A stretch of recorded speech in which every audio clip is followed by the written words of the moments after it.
mean that the group of persons who can control that we learn or think about what has happened in the past can twist it so they can control the people now.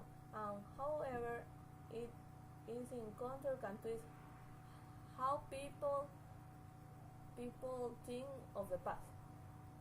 The control of the past ensures people of the future because the past can be traced essentially as a set of conditions that justify or encourage future goals.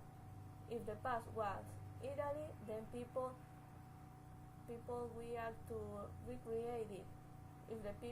If the past was terrible, then people will act to prevent such a circumstance from recurring. Yes, I know an example.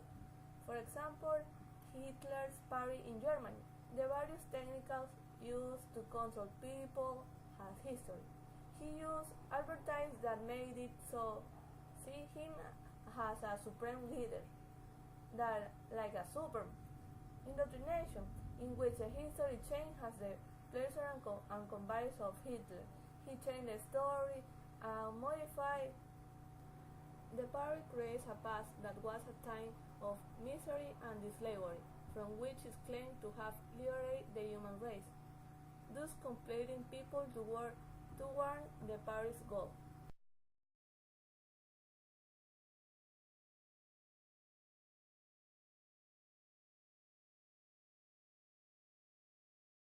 To describe this quote is by using an example about the Second World War, when Hitler wanted to indoctrinate his country. So, by indoctrinating his country, he had to make people think as he thought. Well, he had to change education a little bit. He changed education in the way that he made his own schools. Well, it isn't a little bit, but he changed schools and education in the way that he selected what kids learn. So kids learn what he wanted to he wanted them to learn, and it make kids that are the future, that will be adults, think as he wanted them to think and learn. So he made history in his favor.